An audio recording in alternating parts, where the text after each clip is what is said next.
Este programa tem o patrocínio de Seabra Foods.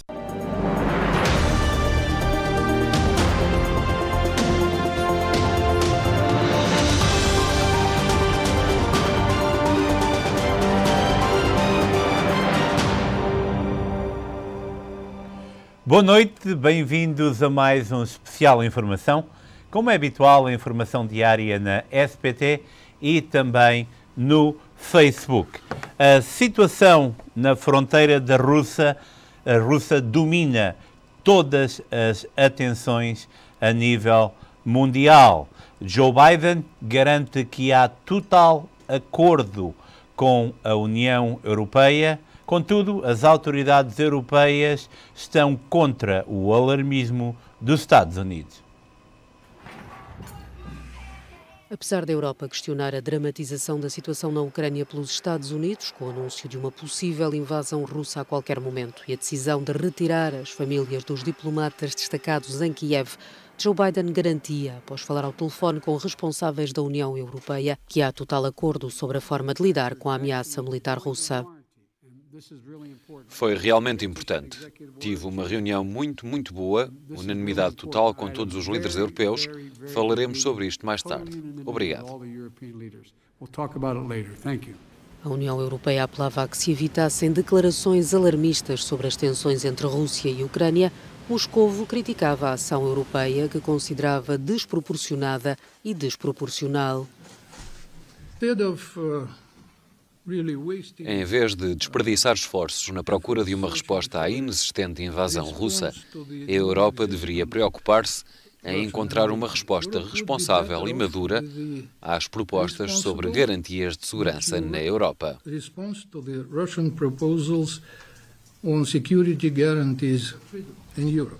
Na Ucrânia parece que há menos tensão. Acaba de acontecer uma sessão do Conselho Nacional de Segurança e Defesa da Ucrânia. As conclusões não farão vibrar os meios de comunicação social, mas que são muito importantes para a nossa sociedade e para os cidadãos ucranianos. Parecem muito simples. Está tudo sob controle, não há razões para pânico. O porta-aviões dos Estados Unidos, USS Harry S. Truman, juntou-se às atividades de patrulhamento no mar Mediterrâneo. É a primeira vez desde a Guerra Fria que a frota completa de um porta-aviões dos Estados Unidos está sob o comando da NATO.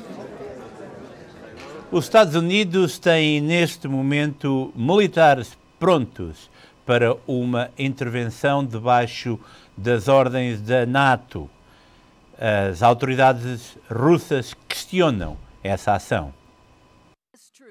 A Rússia manifestou esta terça-feira grande preocupação com a decisão dos Estados Unidos de colocar 8.500 militares em alerta máximo para um possível destacamento na Europa do leste devido à escalada de tensões sobre a Ucrânia. É com grande preocupação que registramos estas ações norte-americanas, disse o porta-voz da presidência russa. Dmitry Peskov, citado pelas agências noticiosas, a France Press e a espanhola EFE. Os Estados Unidos colocaram cerca de 8.500 soldados em alerta máximo, com vista a um possível destacamento para a Europa do Leste, confirmou ontem John Kirby, porta-voz do Pentágono. A decisão é tomada numa altura em que crescem as tensões com a Rússia e os receios de uma iminente invasão em solo ucraniano. Já os Estados Unidos também ordenaram a retirada das famílias de todos os trabalhadores da embaixada ucraniana. Além disso, os países da NATO colocaram forças em alerta e enviaram navios e aviões de combate para reforçar a defesa na Europa Oriental contra a atividade militar russa nas fronteiras da Ucrânia. O secretário da Defesa norte-americano Lloyd Austin emitiu as ordens do governo de Joe Biden. À imprensa, John Kirby assegurou que a maior parte das tropas norte-americanas destinam-se a reforçar a resposta rápida da NATO, ainda que Lloyd Austin também queira estar preparado para qualquer outra contingência. Kharkiv é uma cidade a cerca de 40 quilómetros da fronteira entre a Rússia e a Ucrânia. Os residentes já aprenderam a viver com o medo. A segunda maior cidade da Ucrânia, Kharkiv, fica a apenas a 40 km da fronteira com a Rússia, no nordeste da antiga República Soviética, agora sob pressão de Moscou e de uma eventual invasão russa. Os residentes de Kharkiv tentam manter as rotinas habituais, apesar da tensão latente entre a Ucrânia e a Rússia e da ameaça que paira no ar. Claro, todos nos sentimos inquietos quando tropas estrangeiras aumentam junto com a nossa fronteira. Como é óbvio, estamos preocupados, mas sabemos que a Ucrânia tem vindo a desenvolver o exército desde 2014 e estamos confiantes. Na semana passada, o presidente da Ucrânia, Volodymyr Zelensky, admitiu um ataque da Rússia em território ucraniano, em particular em Kharkiv, sob o pretexto da proteção da população pró-russa. Uma faísca do que poderia tornar-se uma guerra. As palavras de Zelensky refletiram a ansiedade que se sente em Kharkiv. O falhanço de diversas rondas negociais, a mobilização militar russa junto à fronteira ucraniana e o conflito separatista que se mantém no sudeste, tudo isso agrava o medo. Estou preocupado e não sou eu e os meus amigos. São as pessoas desta cidade e as de todo o país. Vivemos neste estado desde 2014. Já tomamos algumas medidas para o caso de haver uma invasão. Preparámos uma mala de fuga com documentos de identidade, dinheiro e cartões bancários, para o caso de tudo se precipitar e termos de fugir rapidamente. Com 38 anos de idade, expressando-se em russo, Oleksiy Rus está entre os ucranianos que acreditam que a ameaça de invasão russa é real. O presidente da Câmara de Kharkiv já garantiu que não vai deixar a Rússia capturar a cidade. Diz que as forças de defesa estão prontas para reprimir qualquer invasão. Apesar da Rússia ter reunido mais de 100 mil soldados junto à fronteira da Ucrânia, que podem vir a ser usados a qualquer momento numa ofensiva, as pessoas mantêm o dia-a-dia aqui em Kharkiv, na esperança do melhor, mas prontos para o pior.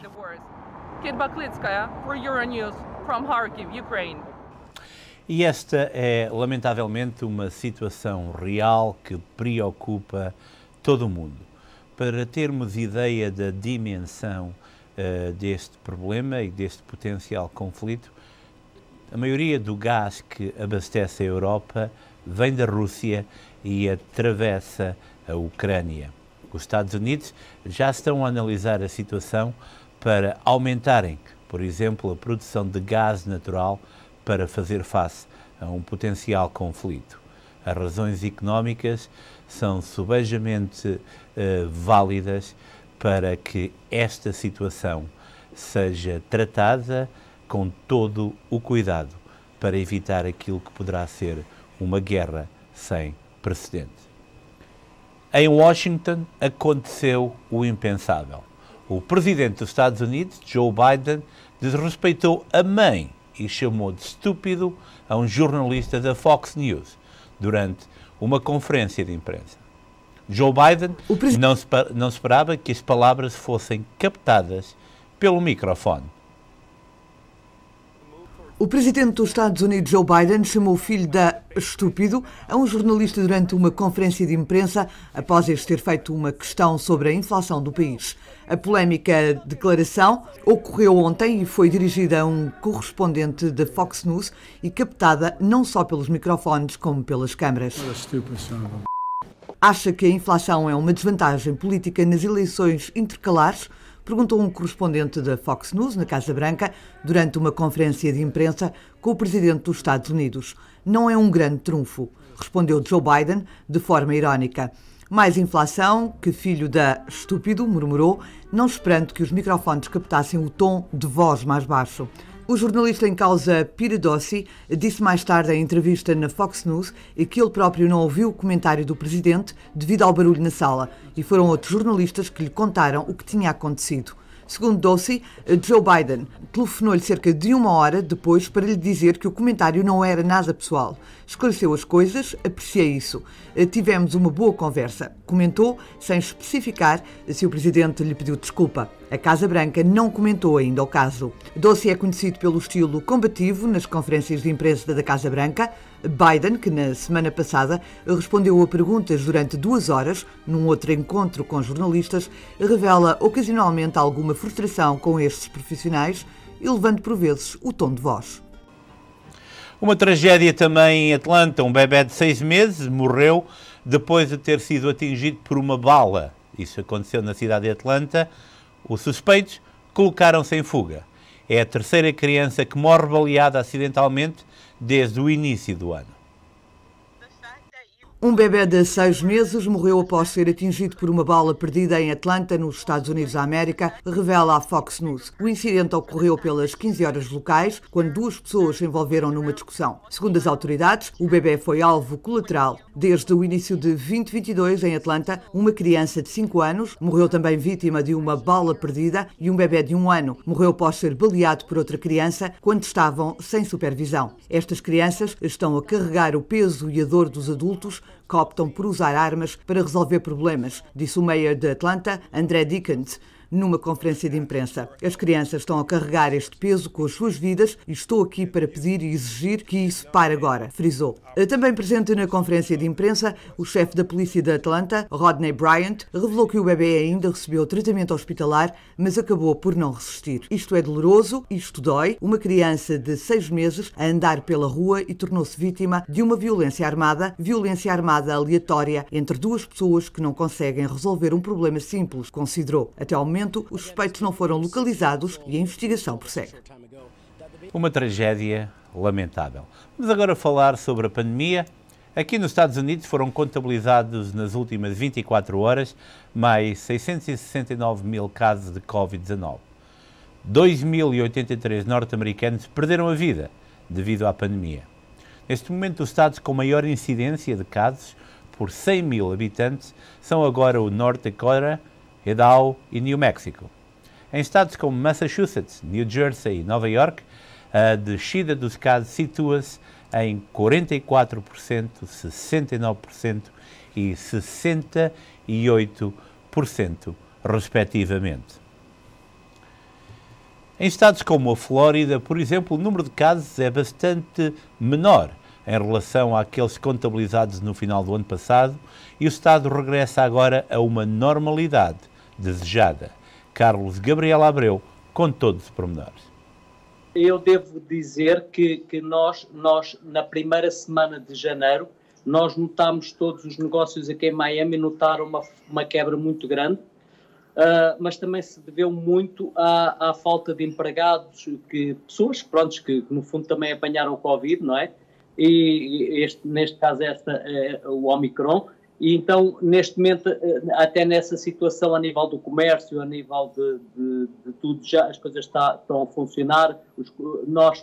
Eu ponho ponto de referência o fim de semana que passou, que foi um excelente fim de semana a nível da afluência de pessoas aos negócios. Eu pude testemunhar, pelo menos pelo Walt Disney, que nós tivemos um fim de semana dos melhores fins de semana deste ano e terminando o ano passado, que foi um fim de semana com muita afluência. As pessoas estão a ganhar confiança novamente.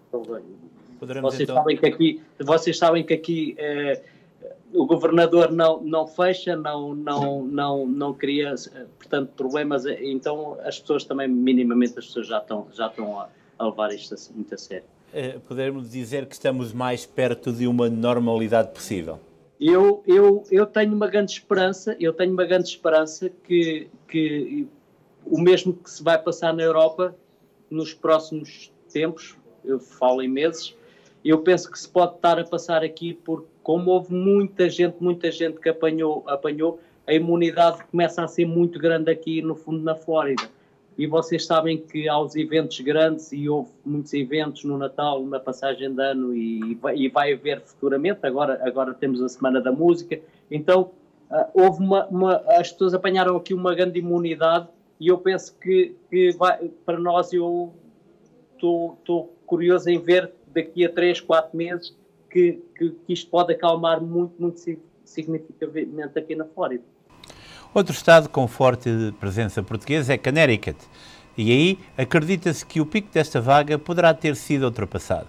Fernando Rosa, com todos os detalhes.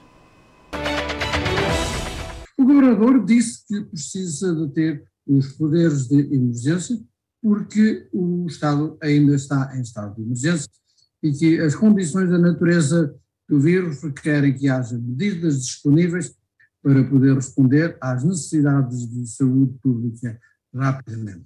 A oposição, obviamente, nos diz que já há tempo demais, quase 2 anos, estamos a operar em estado de emergência e que é a altura de, na verdade, voltarmos às condições normais. Em Canérica temos, acima de tudo, uma maioria absoluta na Câmara dos Representantes, no Senado e com o governador sendo democrata. Ao longo destes meses, o governador tem emitido ordens executivas que imediatamente entram em efeito para gerir a pandemia relacionada com a Covid-19. Continua a distribuição de Covid-19, é o chamado self-test, mais de 500 mil foram distribuídos esta semana. A grande parte desses testes acabou por ser distribuída para os municípios e para a escola. O Estado tem montado várias localidades onde podem fazer testes para fazer os testes do Covid-19, deve verificar os portais onde eles se encontram. Os números continuam a ser um jogo complicado aqui em Canérica, com subir e com descer. A questão de nos dizerem que, por exemplo, houve mais cerca de 32 mil testes feitos. A questão da percentagem positiva desceu de 24,3% para 13,6%.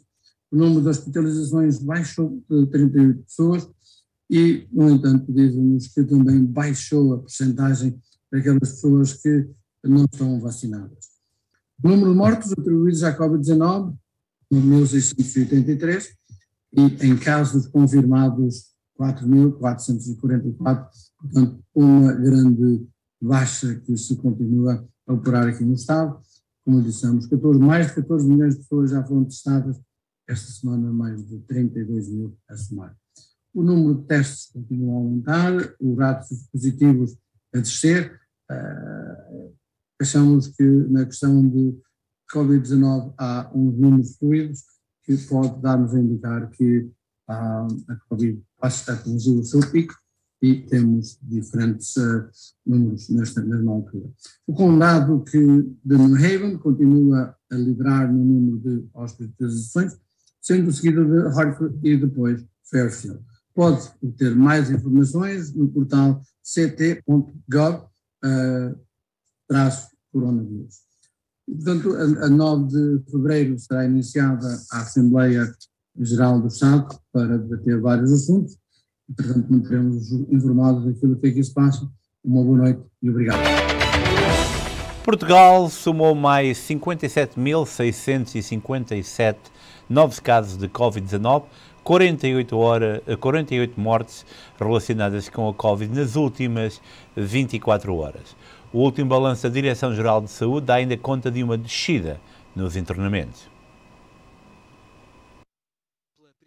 Nas últimas 24 horas, Portugal registrou mais 48 mortes e 57.657 infecções por Covid-19. O número de internados desceu. Estão agora internadas 2.320 pessoas, menos 28 do que ontem.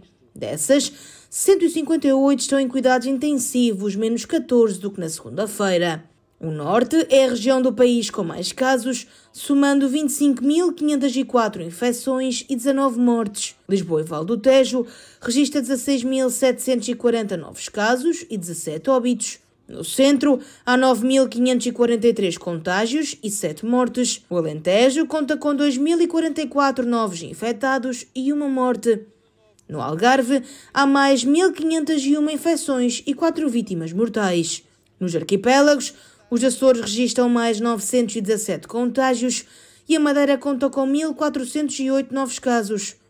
Portugal tem vindo a registrar novos máximos de casos provocados pela Covid-19 a um ritmo rápido, mas ainda é incerto determinar quando é que o pico será atingido. Ainda no que diz respeito à pandemia, a região da Galiza incluiu hoje Portugal na lista de países cujos viajantes têm a obrigação de declarar a sua chegada à comunidade autónoma espanhola. Esta medida deve-se ao facto de Portugal ser um dos territórios considerados de alta incidência da pandemia de Covid-19.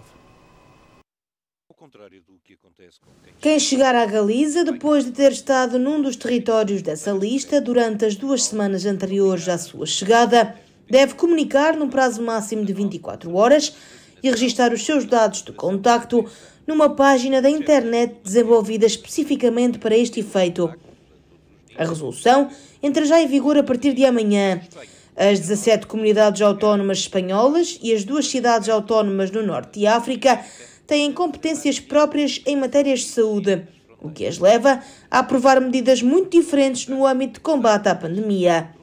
A lista atualizada de serviços sanitários galegos, com os territórios considerados com uma alta incidência, passa também a incluir todas as comunidades autónomas e cidades de Espanha, exceto 6, Andaluzia, Baleares, Canárias, Castela Mancha, Comunidade Valenciana e Madrid. Quanto aos países e territórios europeus, devem comunicar a sua chegada à Galiza as pessoas procedentes de Portugal, Kosovo, Dinamarca, Luxemburgo, Suíça, entre outros países. A listagem de países inclui ainda vários estados das Américas, da Ásia, da África e a Austrália e na Oceania.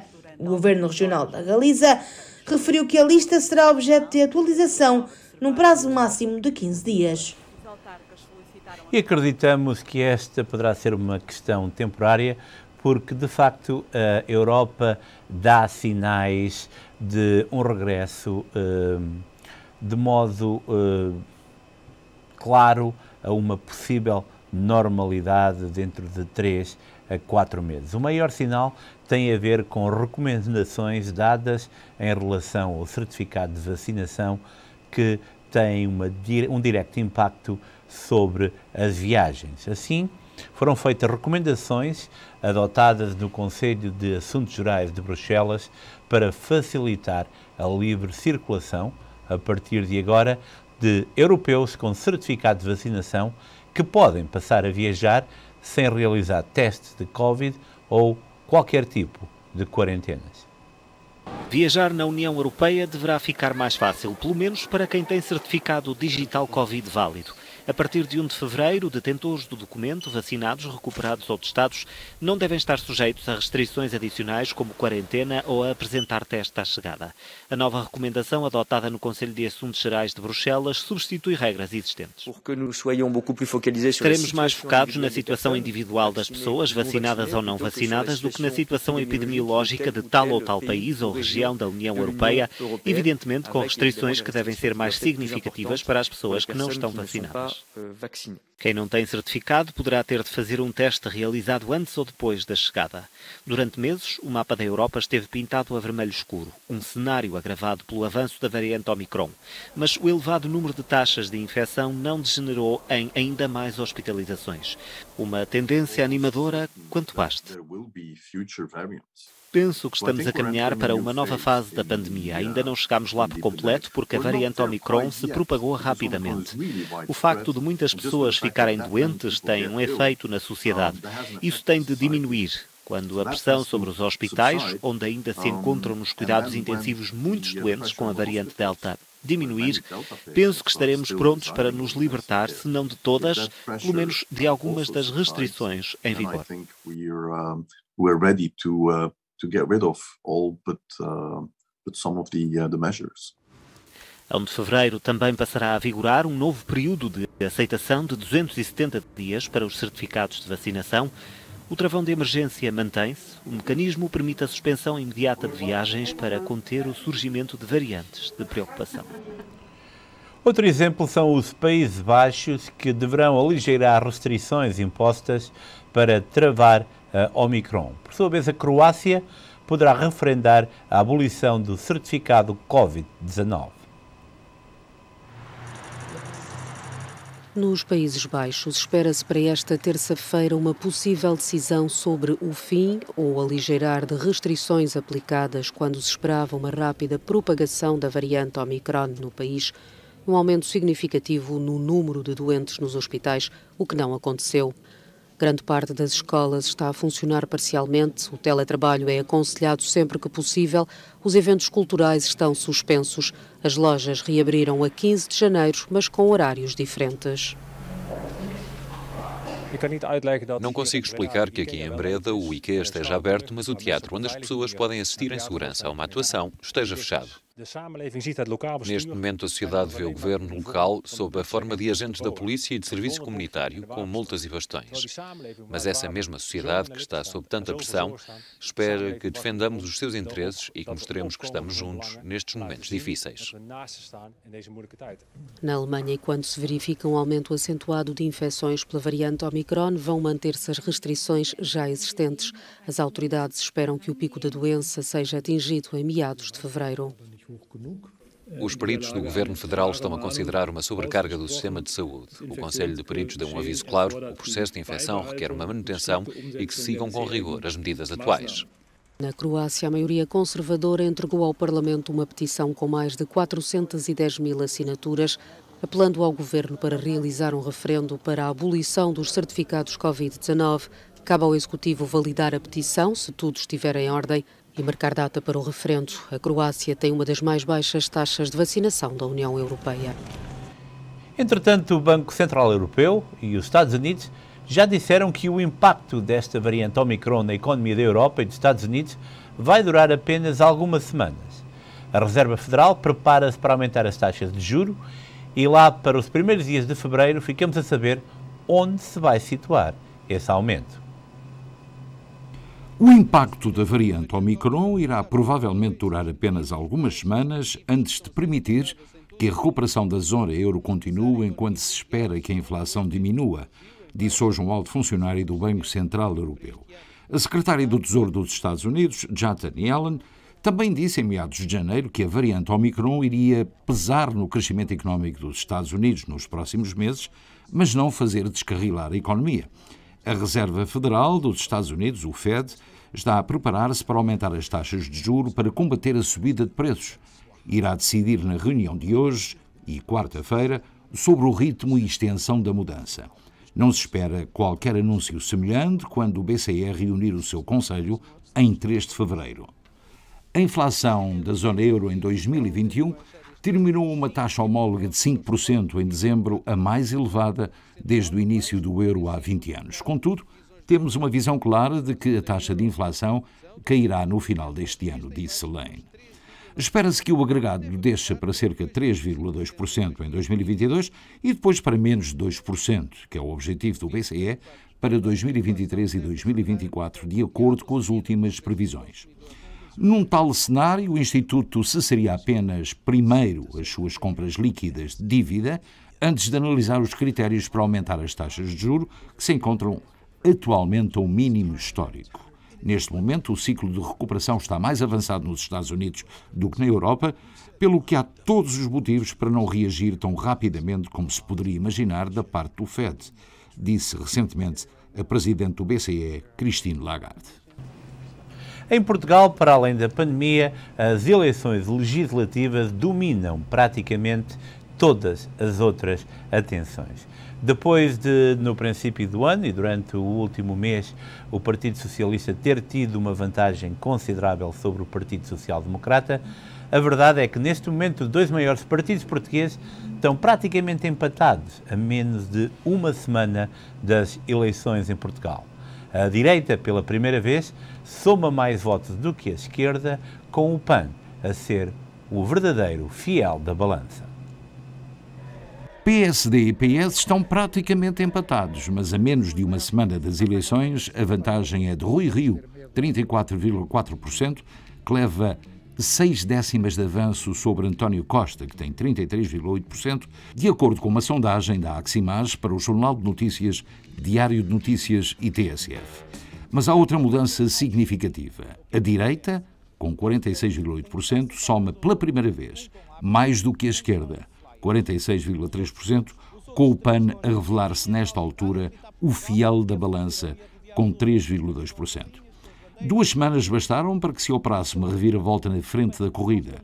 Os socialistas, recorde-se, tinham uma vantagem de quase 10 pontos percentuais nos dias anteriores ao arranque oficial da campanha eleitoral. No entanto, e depois do frente-a-frente televisivo entre Rui Rio e António Costa, e de uma semana de campanha nas ruas, com o PS a cair um pouco mais de 4% percentuais e o PSD a subir quase 6 pontos, chegando pela primeira vez à liderança, o que significa que estamos perante um empate técnico. Se o líder social-democrata conseguir manter esta tendência por mais alguns dias, será o próximo primeiro-ministro de Portugal. Este volte-face da liderança tem correspondência com o que se passou ao nível de 2 blocos políticos dominantes, porque é igualmente a primeira vez que o conjunto de partidos mais à direita, incluindo o Chega, ultrapassa a soma das forças mais à esquerda, incluindo o LIVRE, nesta série de barómetros da Aximas. Neste momento, o partido mais forte à direita do PSD é o Chega, que apesar de acusar algum desgaste, consegue manter-se em terceiro lugar com 8%. Os radicais de direita, que Rui Rio já disse não aceitar num governo, continuam a ser o partido que mais cresce relativamente às legislativas de 2019, quase 7 pontos percentuais. O partido mantém-se particularmente forte na área metropolitana de Lisboa e do Norte e consegue também um bom resultado na região do Porto, que costuma ser um dos seus pontos fracos. O resultado das subtrações é que o PS está pela primeira vez abaixo do que conseguiu nas últimas legislativas. Quanto ao Bloco de Esquerda, registra o pior resultado sempre desta série de barómetros, 6,6%, mas consegue ainda assim manter o terceiro lugar no Porto e na região centro. No caso da CDU, é igualmente o pior resultado de sucessivos barómetros, 4,5%, e ficaria quase 2 pontos abaixo das últimas eleições, que já tinham sido as piores de sempre para os comunistas. Poderemos dizer que a situação em Portugal, em relação a estas legislativas, é mesmo uma grande embrulhada e depois as sondagens valem o que valem. Quem não se lembra, por exemplo, daquilo que aconteceu nas últimas eleições autárquicas com a Câmara Municipal de Lisboa, onde o candidato do PS foi apontado como tendo uma maioria absoluta e depois acabou por perder a Câmara Municipal da capital portuguesa para o PST.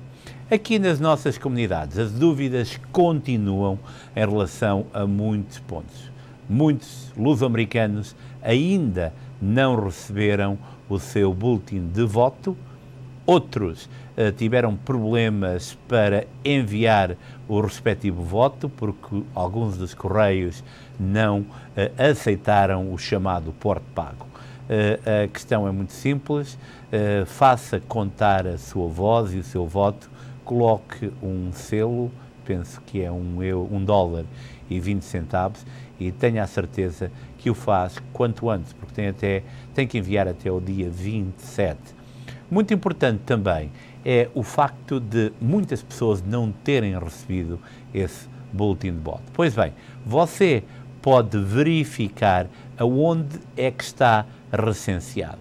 Para isso é muito fácil, vai ao site www.recenseamento.mei.gov.pt, é o site que estamos neste momento a ver, inclui o seu número de identificação civil, a data de nascimento e imediatamente recebe a informação aonde é que vai votar.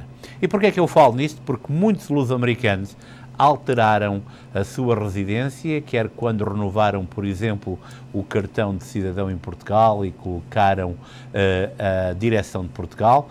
Muitos alteraram simplesmente a direção nas finanças, mas não o fizeram no cartão de cidadão e depois estão confundidos com toda esta situação.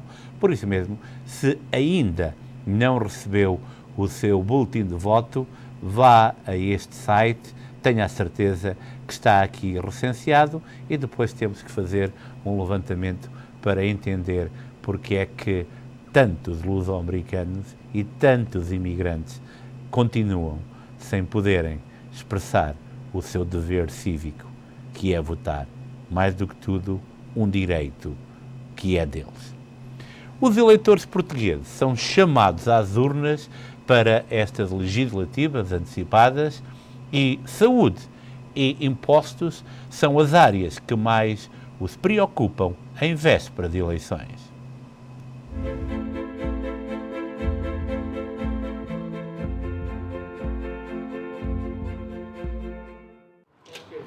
É uma manhã normal para esta família. A Ana estudou Direito, Ricardo Engenharia Eletrotécnica, mas trabalha como consultor informático. Vivem no Barreiro, a 40 minutos de Lisboa. Tem 2 filhos. O mais novo conjuga o basquetebol com a Academia de Jazz.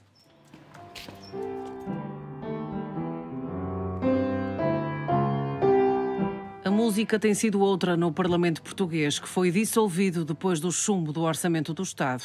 Em plena pandemia, Portugal vai a votos. Ricardo e Ana querem uma mudança no país. Eu acho que nunca conheci lá. Pois é.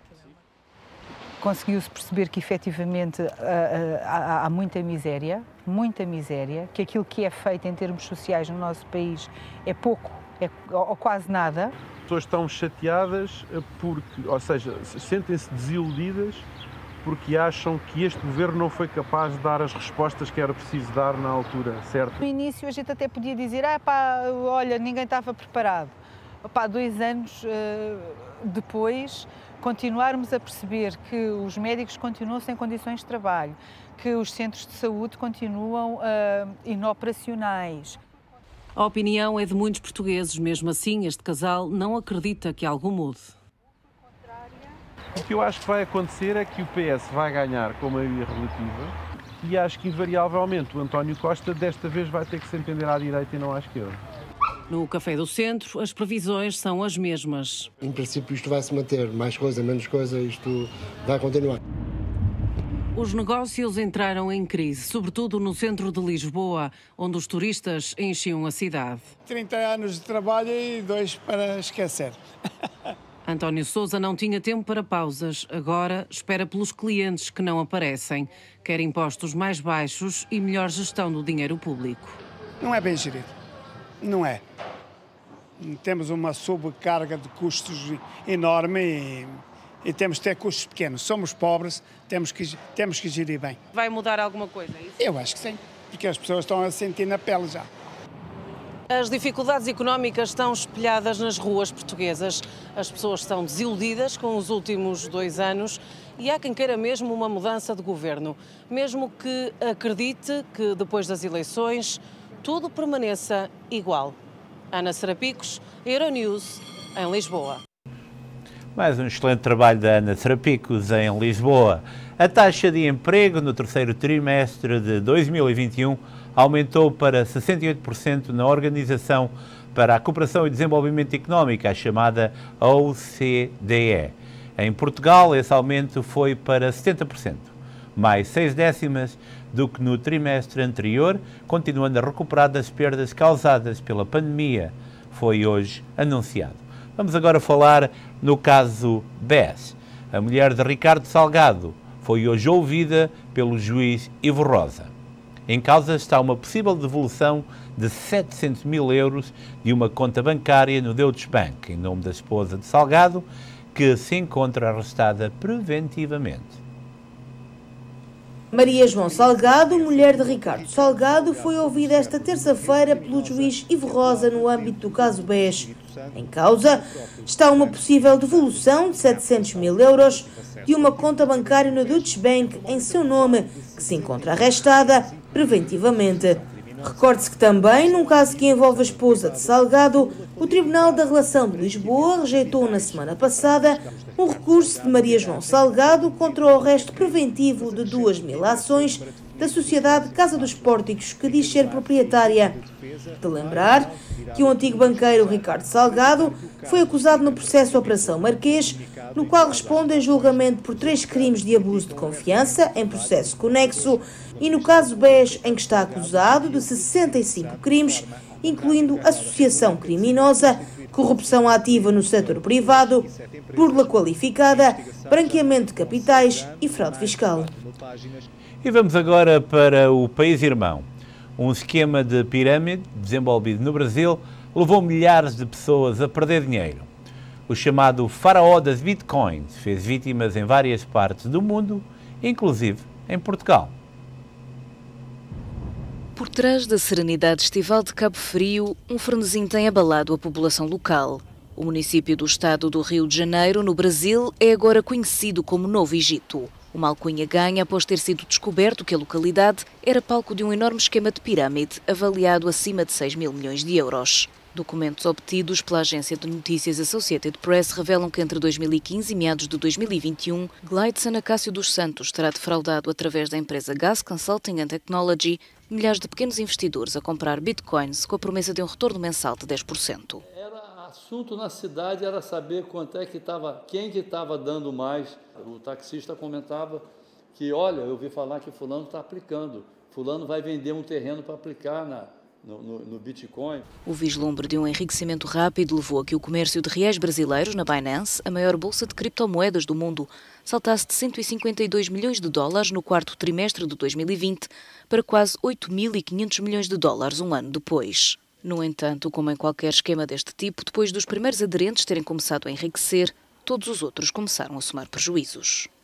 Tem gente que está no desespero, passando fome, que acreditou que aquilo seria uma espécie de pensão e que, infelizmente, perderam as últimas moedas, os últimos recursos que tinham investindo nisso.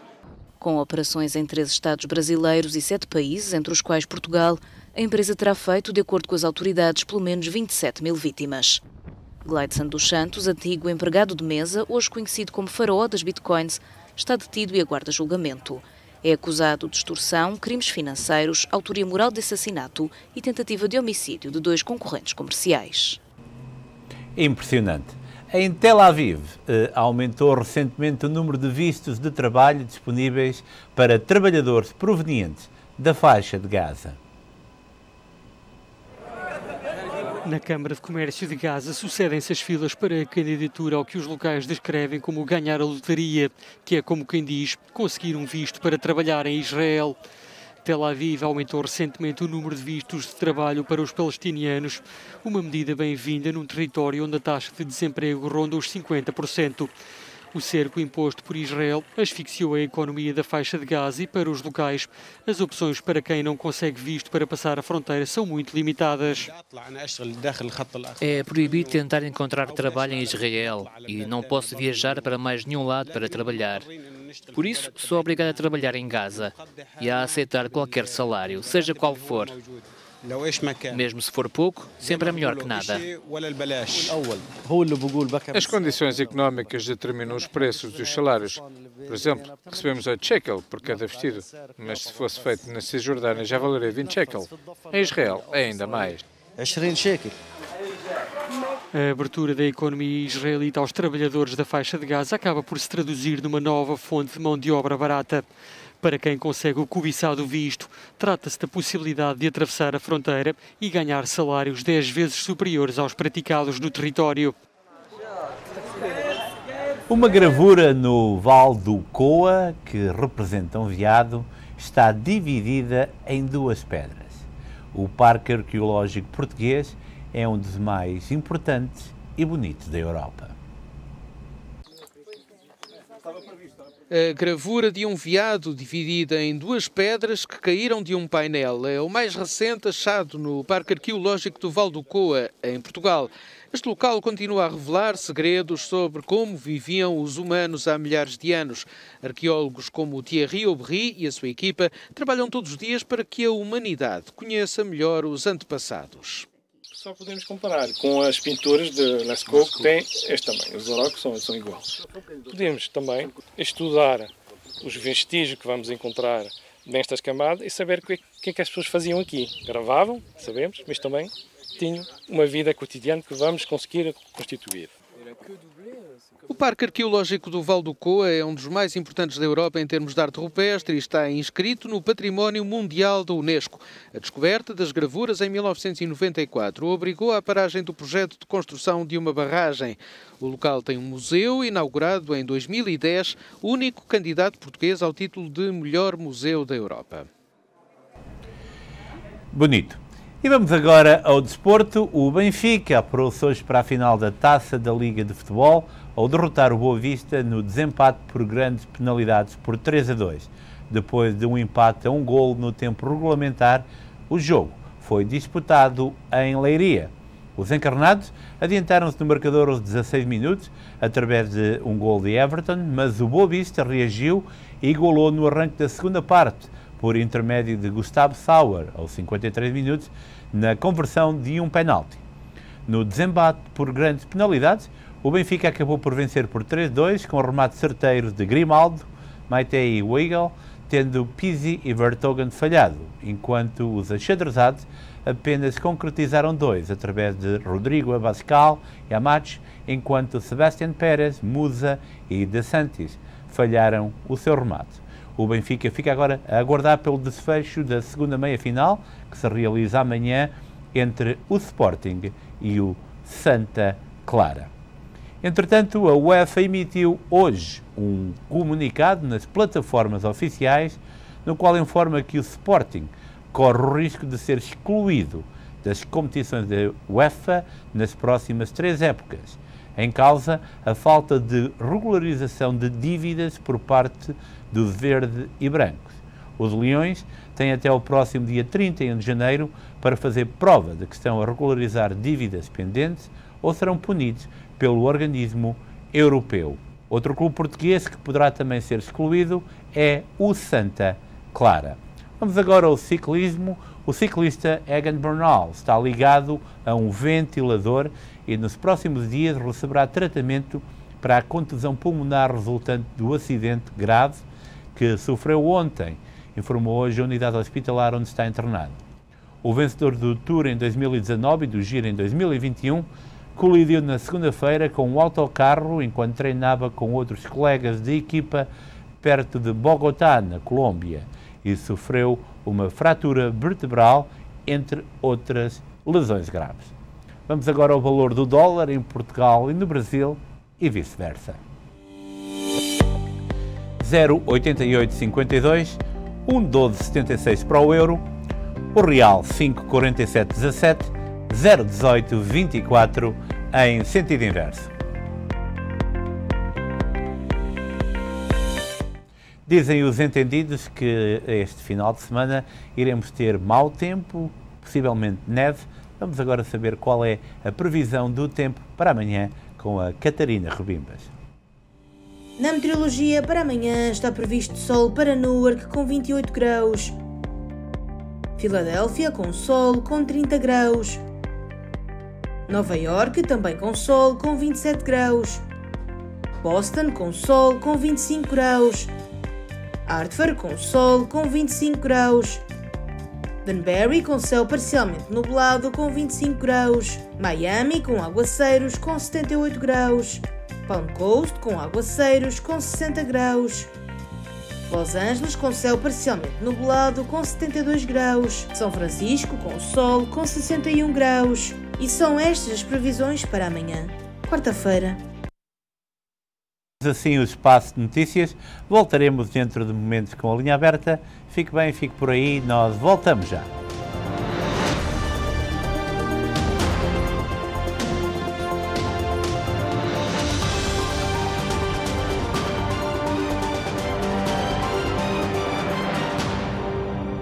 Este programa teve o patrocínio de Seabra Foods. Cansado do seu carro? Descubra os novos modelos da Volkswagen, como o SUV elétrico ID.4 e ainda o SUV desportivo Atlas. Ajudamos-lo a tomar a melhor decisão para a escolha do seu carro novo, com atendimento personalizado em português. Só na Volkswagen Open Road, em Bridgewater, New Jersey.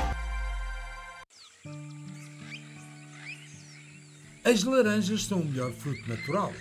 Vindas da Califórnia para os supermercados Seabra Foods.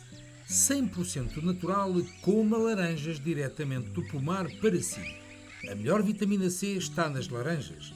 Seabra Foods, sempre a pensar em si.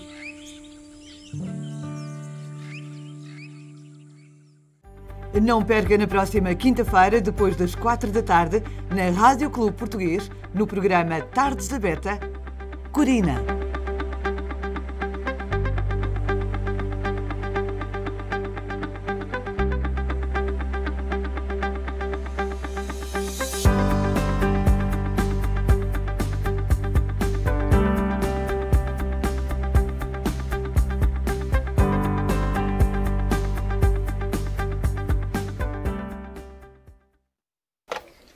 Bom dia, Dr. Bennett's Office. Como posso ajudá-la? Vomar Dental Center traz até si a qualidade de vida, saúde e bem-estar. Se precisa de odontologia estética, clareamento de dentes, trações, coroas ou pontes, Vomar Dental Center é o local certo para quem gosta de sorrir. Agora com especialista em gengivos, Doutora Maria J. de la Rose. Vomar Dental Center. Dr. Bennett e a sua equipa esperam por si. Contacte-os para uma consulta. Fale com a Glória.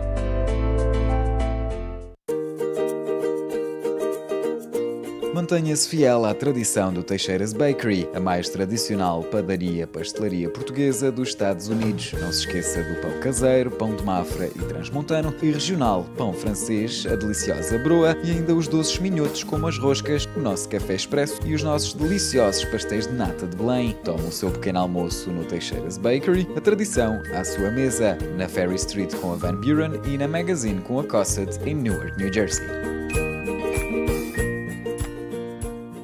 Desde 1975, o Custom Bandag está a facilitar as necessidades de pneus aos seus clientes em New Jersey, Nova York e Connecticut. Ao longo dos anos expandimos para 15 localidades diferentes, oferecendo uma linha de pneus das marcas Bridgestone, Goodyear, Michelin e Continental, a preços competitivos. Especializados no processo Bandag de pneus recalchutados. Para encontrar uma das nossas localidades, consulte o website custombandag.com. Na Custom Bandag, we've got you covered. Especiais licores do supermercado Seabra Foods de Kearney, New Jersey. 10 Mile Bridge Tinto Branco 3,99. Mundus Vinho Branco 3,99. Pinta Negra Tinto Branco 5,49. Casa Ermelinda de Freitas Tinto Branco 5,99. Fuzelo Vinho Verde 4,49. Casa Ermelinda de Freitas Reserva Tinto 9,59. Visconde de Borba Reserva Tinto 13,99. Estes são os especiais licores do supermercado Seabra Foods de Kearney, New Jersey. Sabe bem pagar-te um pouco, mas sabe mesmo.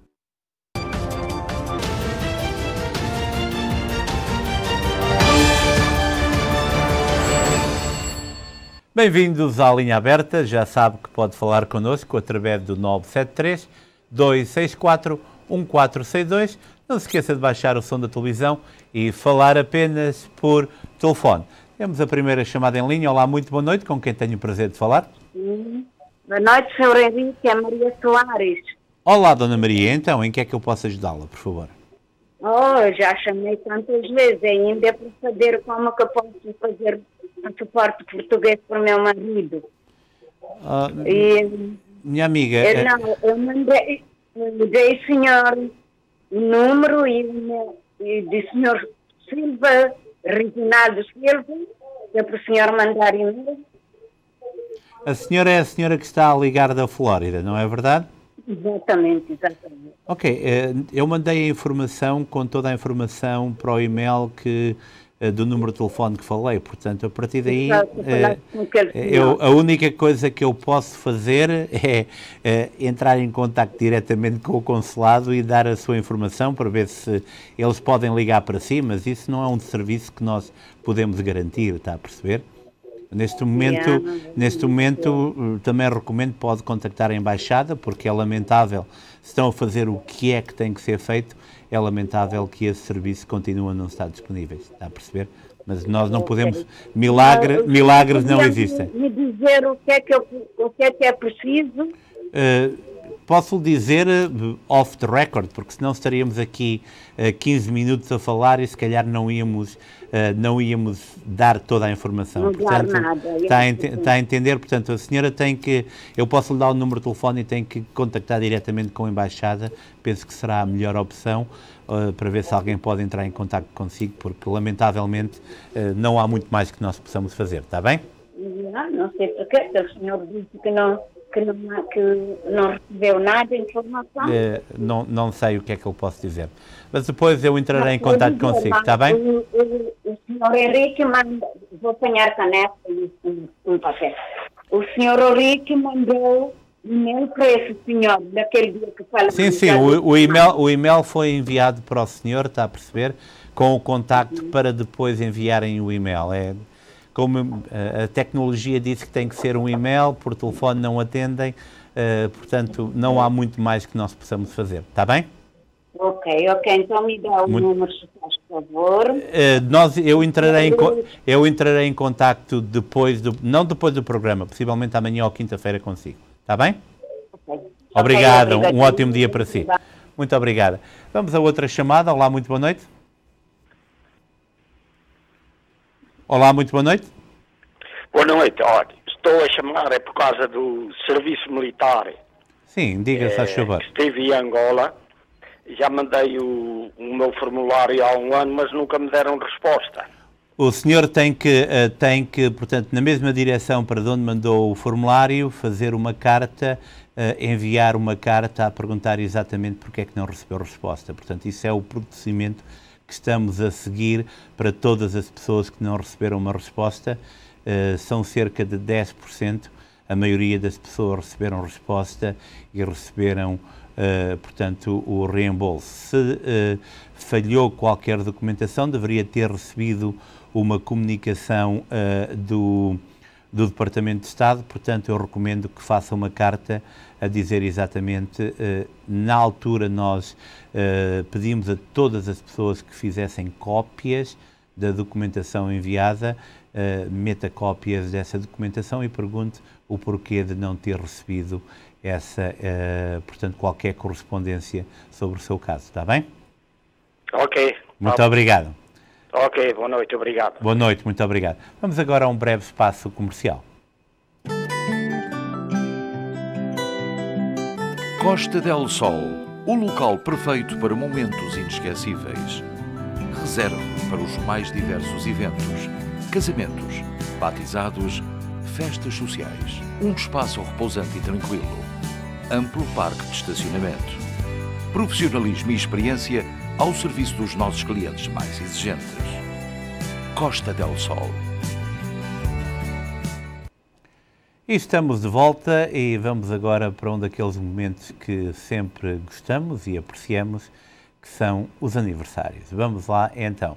Parece que não temos hoje um aniversário, mas temos sim um aniversário de casamento, que não deixa de ser um aniversário. Por isso mesmo, vamos lá então ver quem é o feliz casal que hoje celebra uma data especial. Parabéns, Carminda e António Simões. São 50 anos de matrimónio, muitas felicidades, 50 anos de viver conjugalmente e celebrar, porque é também motivo para ser celebrado. Por isso mesmo, bodas de ouro, muitos parabéns.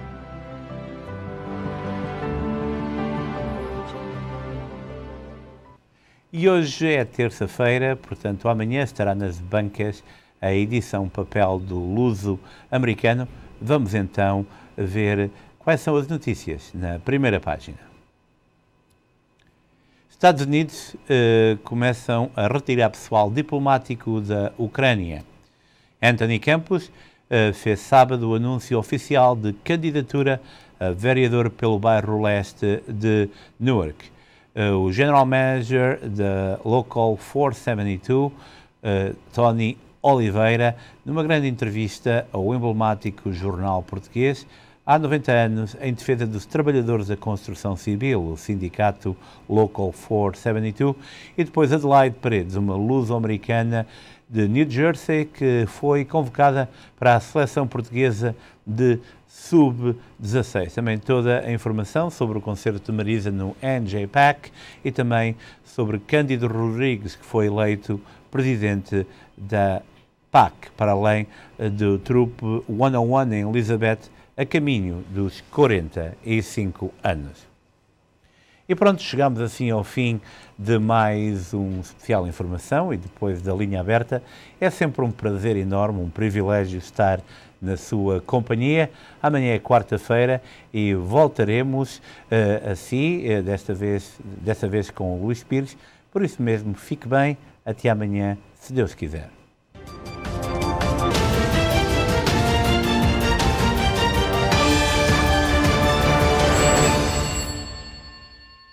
Este programa teve o patrocínio de Seabra Foods.